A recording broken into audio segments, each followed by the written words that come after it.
Hey James, in the midst of current Israel-Palestine conflict, how should a Bible-believing Christian react? First thing is to be very aware of the dangers of groupthink.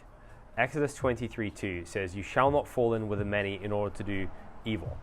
Because anytime we face a deep-seated conflict like this, the temptation is to find people who share your existing opinion, to demonize your opponents and lionize your friends, to look past all the virtues of your enemy and exhibit all their vices and hide from the problems of your own side.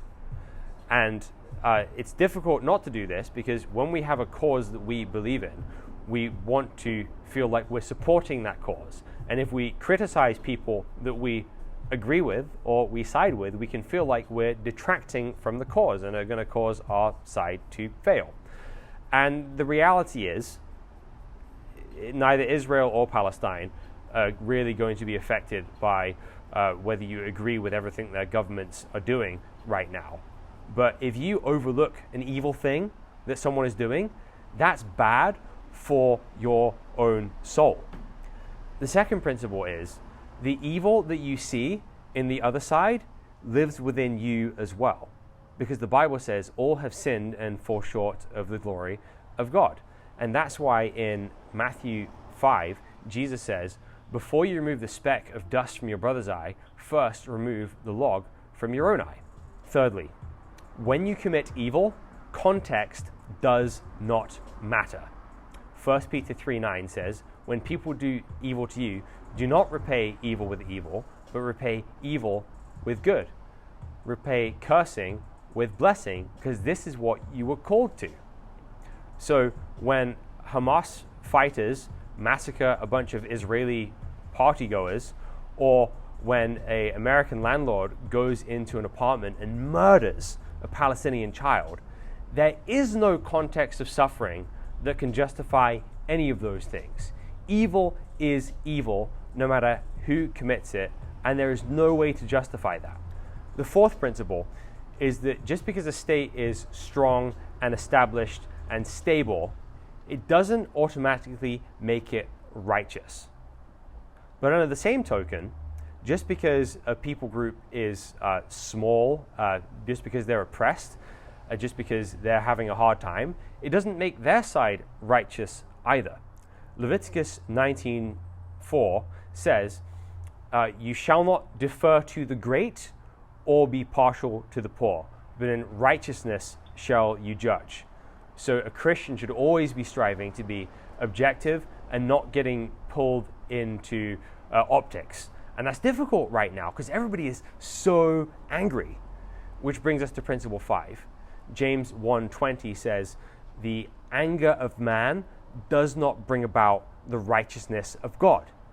And that's really difficult to get our head around because anytime we're angry, we feel righteous. We feel like what we believe, what we're doing is justified because anger feels right when we experience it. But that's not how God's good purposes get done in the world. We have to be careful and react rationally, not in anger. And then finally, in Matthew 5:43, Jesus says, you've heard that it was said, you shall love your neighbor and hate your enemy. But I tell you, love your enemies and pray for those who persecute you. And obviously, this is a very, very difficult thing for us to get our heads around, especially in the middle of a conflict like this. But it's important to remember, Jesus isn't some Zen monk saying these things in a monastery somewhere. He too lives in a time of conflict between a large power and a smaller power that doesn't stand much chance. And there's revolution in the air all the time. And there's all sorts of religious and ethnic tensions always going on. And he's the one that says, love your enemy. Now, in this video, I'm not going to get you to change your mind of which side you're on.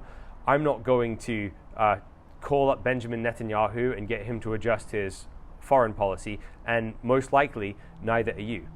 But one thing you could do to practice what Jesus is teaching here is, if you're a supporter of Israel, pick an individual who lives in Gaza and pray for their well-being as an individual. Under the same token, if you're a supporter of Palestinian liberation, pick an individual in Israel and be praying for their well-being and good as well.